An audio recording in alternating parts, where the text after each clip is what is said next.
ఓం మహాగణపతే నమః. మే మాసంలో ఉన్నటువంటి రాశి ఫలితాలు మనం ఒకసారి చూసినట్టయితే ముఖ్యంగా ఈ మాసంలో ఉన్నటువంటి గ్రహ సంచారాన్ని కనుక ఒకసారి గమనించినట్టయితే ఈ మాసంలో కుజుడు వీరికి అందరికీ అన్ని రాష్ట్రాల వారికి దాదాపుగా కుజ సంచారం కనుక మనం గమనించినట్టయితే వీరికి మనకి మీన రాశి మేషరాశిలో సంచారం అనేది ఉంటుంది. అదేవిధంగా బుధ రవులు మనకు చూసినట్టయితే ముఖ్యంగా మేషరాశిలోను అదేవిధంగా వృషభ రాశిలో సంచారం అనేది ఉంటుంది. ఇక శుక్రుని యొక్క సంచారం కనుక చూసినట్టయితే శుక్రుడు వృషభ రాశిలో సంచారము, అదేవిధంగా మిథున రాశిలో శుక్రుని యొక్క సంచారం అనేది ఉంటుంది. ఇక శని మనకు మీన రాశిలోనే సంచారము, గురువు మిథున రాశిలోను, రాహు కుంభరాశిలోను, కేతువు సింహరాశిలోను సంచారం అనేది ఉంటుంది. ఇవి స్థూలంగా ఈ మాసంలో ఉన్నటువంటి గ్రహస్థితి. ఈ గ్రహస్థితిని ఆధారంగా చేసుకొని మనకు ఎటువంటి ఫలితాలు కలుగుతున్నాయో చూద్దాము.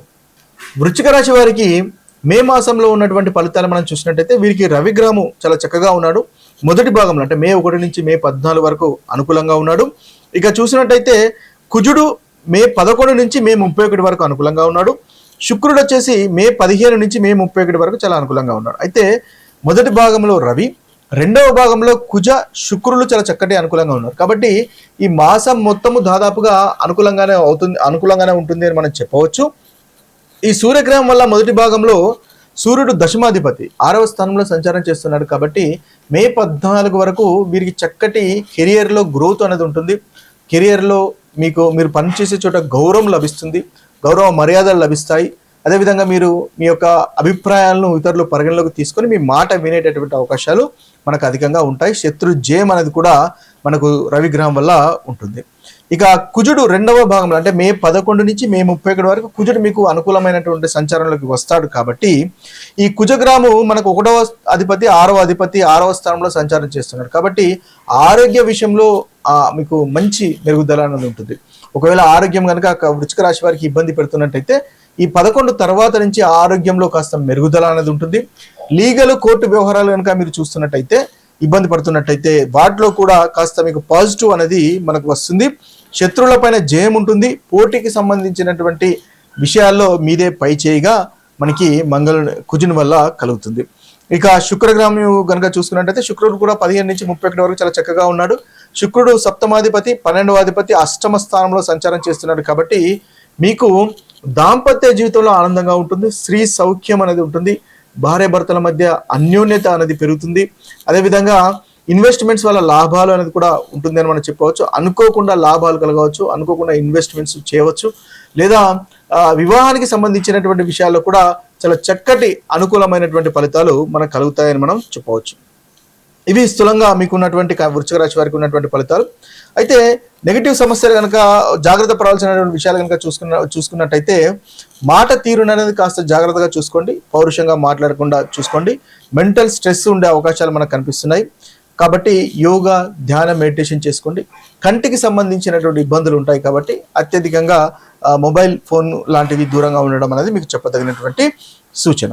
మే మాసంలో ద్వాదశ రాశుల వారికి మనము పరిహారాలు కనుక ఒకసారి చూసినట్టయితే ప్రతి ఒక్క రాశికి కొన్ని గ్రహాలు అనుకూలంగా ఉన్నాయి, కొన్ని గ్రహాలు ప్రతికూలంగా ఉన్నాయి. కాబట్టి ఈ అనుకూలత ప్రతికూలతను బట్టి మనం పరిహారాలు కనుక చూసుకున్నట్టయితే మేషరాశి వారికి శుక్రరాహు అనుకూలంగా ఉన్నారు, సూర్య బుధ మంగళుడు అంతగా అనుకూలంగా లేరు. కాబట్టి వీరు ప్రతిరోజు ఉదయము సూర్య నమస్కారాలు చేయడం వల్ల చక్కటి ఫలితాలు మీరు పొందగలుగుతారు. అదేవిధంగా బుధవారం రోజు విష్ణు సహస్రనామం పఠించండి, తద్వారా చక్కటి అనుకూలమైనటువంటి ఫలితాలు మేషరాశి వారికి ఈ మాసంలో ఉంటాయి. ఇక వృషభ రాశి వారి యొక్క పరిహారాలు కనుక ఈ మే మాసంలో కనుక చూసినట్టయితే వీరికి సూర్యుడు, బుధుడు, మంగళుడు వీరికి కూడా అంతగా అనుకూలంగా లేరు. అయితే గురు శనులు వీరికి చాలా చక్కగా అనుకూలంగా ఉన్నారు. శుక్రుడు కూడా చాలా చక్కగా అనుకూలంగా ఉన్నాడు. కాబట్టి ప్రతి మంగళవారము హనుమాన్ చాలీసా గనక పఠించినట్టయితే వృషభ రాశి వారు ఈ మే మాసంలో చక్కటి ఫలితాలు పొందగలుగుతారు. ప్రతికూలత అనేది తొలగిపోతుంది. ఇక మిథున రాశి వారి యొక్క పరిహారాలు మనం మే మాసంలో కనుక చూసినట్టయితే ఈ మిథున రాశి వారికి గురు, శని, రాహు కూడా అంతగా అనుకూలంగా లేరు. అయితే శుక్రుడు, కుజుడు, కేతువు చాలా చక్కగా అనుకూలంగా ఉన్నారు. వీరు ఆదిత్య హృదయాన్ని పఠించండి. ప్రతి ఆదివారం ఉదయం ఆదిత్య హృదయాన్ని పఠించండి. తద్వారా చక్కటి ఫలితాలు మనకి మిథున రాశి వారికి ఈ మాసంలో ఉంటాయి. అదేవిధంగా మీరు లక్ష్మీదేవిని ఆరాధించినా కూడా చక్కటి ఫలితాలు మనకు మిథున రాశి వారికి ఈ మాసంలో కలుగుతాయి. ఇక కర్కటక రాశి వారి యొక్క ఫలితాలు కనుక చూసుకున్నట్టయితే, ఈ కర్కటక రాశి వారికి పరిహారాలు మనం గమనించినట్టయితే వీరికి కుజుడు, గురువు, శని, రాహుకేతువులు అంతగా ఈ మాసంలో అనుకూలంగా లేరు. అయితే ఈ కర్కటక రాశి వారికి రవి, బుధుడు, శుక్రుడు ఈ 3 గ్రహాలు చాలా చక్కటి ఫలితాలు ఇస్తున్నాయి. అయితే వీరు ప్రతి మంగళవారము హనుమాన్ చాలీస కనుక పఠించినట్టయితే కర్కటక రాశి వారికి చాలా చక్కటి అనుకూలమైనటువంటి ఫలితాలు ఈ రాశి వారికి ఈ మాసంలో కలుగుతాయి. ప్రతికూలత ఏదైతే ఉందో ప్రతికూలత తొలగిపోయి అనుకూలత అనేది మన కర్కటక రాశి వారికి పెరుగుతుంది. ఇక సింహరాశి వారి పరిహారాలు ఈ మే మాసంలో చూసినట్టయితే మనకు సింహరాశి వారికి కుజుడు ముఖ్యంగా అనుకూలంగా లేడు, శని, రాహు, కేతువులు అనుకూలంగా లేరు. కాబట్టి శనీశ్వరుని ఆరాధించండి. సింహరాశి వారు ముఖ్యంగా మంచి ఫలితాలు మీకు కలుగుతాయి. ప్రతి శనివారము శనీశ్వరుని ఆరాధించండి, లేదా ప్రతి మంగళవారము హనుమంతుని ఆరాధించినట్టయితే ఈ సింహరాశి వారికి ఈ మే మాసంలో ఉన్నటువంటి ప్రతికూలమైనటువంటి ఫలితాలు తొలగిపోయి అనుకూలమైనటువంటి ఫలితాలు కలుగుతాయి. ఇక కన్యారాశి వారి యొక్క పరిహారాలు కనుక మనం చూసుకున్నట్టయితే కన్యారాశి వారికి శుక్ర, రాహువులు మాత్రమే అనుకూలంగా ఉన్నారు. అయితే మిగతా గ్రహాలు అనుకూలంగా లేరు. కాబట్టి వీరు ప్రతి బుధవారము విష్ణు సహస్రనామము పఠించండి. తద్వారా చక్కటి ఫలితాలు కలుగుతాయి. అదేవిధంగా ఈ కన్యారాశి వారు ప్రతి సోమవారము మనకు మహాశివుని ఆరాధించండి, లేదా మహాశివుని యొక్క గుడికి వెళ్ళే ప్రయత్నం చేసి దర్శనం చేసుకునే ప్రయత్నం చేయండి. కన్యారాశి వారికి ఈ మాసంలో కలుగుతున్నటువంటి ప్రతికూలత తొలగిపోయి అనుకూలత అనేది పెరుగుతుంది. ఇక మనము తులారాశి వారి ఒక పరిహారాలు కనుక మనం చూసుకున్నట్టయితే తులారాశి వారికి ఈ మే మాసంలో చక్కగా అనుకూలమైనటువంటి ఫలితాలు అధికంగా కనిపిస్తున్నాయి. మన కుజుడు, శుక్రుడు, గురువు, శని, కేతువు ఈ గ్రహాలన్నీ కూడా తులారాశి వారికి చక్కగా అనుకూలంగా ఈ మే మాసంలో ఉన్నారు. అయితే రవి, బుధ, రాహువులు ఈ 3 గ్రహాలు అంతగా అనుకూలంగా లేరు. కాబట్టి ముఖ్యంగా ఆదిత్య హృదయాన్ని పఠించండి. ప్రతి ఆదివారం తులారాశి వారికి చాలా చక్కగా ఉంటుంది. అదేవిధంగా మీరు రాహుకు సంబంధించినటువంటి అంటే మనకు రాహు పూజ కానీ చేసినట్టయితే చక్కగా మంచి ఫలితాలు కలుగుతాయి. అదేవిధంగా శనీశ్వరుని ఆరాధించినట్టయితే కూడా మీకు చాలా చక్కటి ఫలితాలు ఈ మాసంలో కలుగుతాయి. ఇక వృశ్చిక రాశి వారి యొక్క పరిహారాలు కనుక మనం చూసుకున్నట్టయితే వృశ్చిక రాశి వారికి కూడా చక్కగా రవి, అదేవిధంగా కుజుడు, శుక్రుడు ఈ 3 గ్రహాలు అనుకూలంగా ఉన్నాయి వీరి యొక్క సంచారంలో. అయితే బుధ, గురు, శని, రాహు, కేతువులు మాత్రం అంతగా అనుకూలమైనటువంటి సంచారంగా ఈ మాసంలో మనకి వృశ్చిక రాశి వారికి లేదు.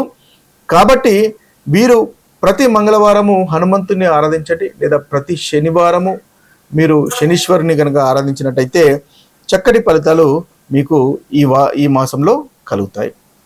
ఇక ధనుసు రాశి వారి యొక్క మనము పరిహారాలు కనుక ఈ మే మాసంలో చూసినట్టయితే ధనుసు రాశి వారికి సూర్య, బుధ, గురు, రాహు ఈ 4 గ్రహాలు చాలా అనుకూలంగా ఉన్నాయి.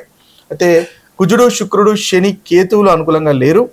కాబట్టి వీరు కూడా ప్రతి మంగళవారం హనుమంతుని ఆరాధించినట్టయితే, హనుమాన్ చాలీసా పఠించినట్టయితే ఈ మాసంలో ఈ ధనుసు రాశి వారికి కలుగుతున్నటువంటి ప్రతికూలమైనటువంటి ఫలితాలు తెలియపోయి అనుకూలత అనేది పెరుగుతుంది. అదేవిధంగా శుక్రునికి సంబంధించినటువంటి పూజ అంటే మహాలక్ష్మిని ఆరాధించడం, శుక్రవారం ఆరాధించడం వల్ల కూడా చక్కటి ఫలితాలు ఈ ధనుసు రాశి వారికి కలుగుతాయని మనం చెప్పవచ్చు. ఇక మకర రాశి వారి యొక్క పరిహారాలు కనుక చూసుకున్నట్టయితే మకర రాశి వారికి ముఖ్యంగా విష్ణు సహస్రనామం పఠించండి. బుధవారం రోజు ప్రతిరోజు పఠించే ప్రయత్నం చేయండి. తద్వారా చక్కటి ఫలితాలు మకర రాశి వారికి కలుగుతాయి.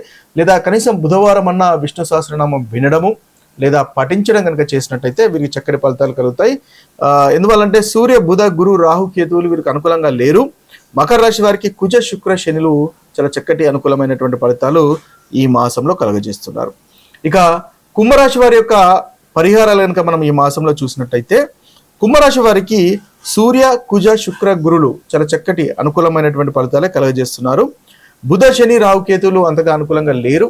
కాబట్టి వీరు శనీశ్వరుని ఆరాధించండి. శనివారం రోజు హనుమంతుని పూజించండి, లేదా శనీశ్వరుని ఆరాధించినట్టయితే వీరికి చాలా చక్కటి ఫలితాలు ఈ యొక్క మాసంలో కలుగుతాయి. ప్రతికూలతమైనటువంటి ఫలితాలు తొలగిపోయి అనుకూలత అనేది పెరుగుతుంది. ఇక మీనరాశి వారి యొక్క పరిహారాలు కనుక చూసుకున్నట్టయితే మీనరాశి వారికి బుధ మంగళ శని రాహువులు అంతగా అనుకూలంగా లేరు. సూర్య శుక్ర గురు కేతువులు చక్కటి అనుకూలమైనటువంటి ఫలితాలు కలగజేస్తున్నారు. కాబట్టి వీరు విష్ణు సహస్రనామం పఠించండి ప్రతిరోజు, చాలా చక్కగా అనుకూలంగా ఉంటుంది. అదేవిధంగా హనుమాన్ చాలీస పఠించినా కూడా ఈ మాసంలో మీకు కలుగుతున్నటువంటి ప్రతికూలమైనటువంటి ఫలితాలు తొలగిపోయి అనుకూలమైనటువంటి ఫలితాలు కలుగుతాయి. ఇవి స్థూలంగా మనకు ద్వాదశ రాశుల వారికి ఉన్నటువంటి పరిహారాలు. మరొక వీడియోలో మరొక రాశి ఫలితాలతో కలుద్దాము. అంతవరకు సెలవు. సర్వే జన సుజనో భవంతు. సర్వే సుజన సుఖినో భవంతు. నమస్తే.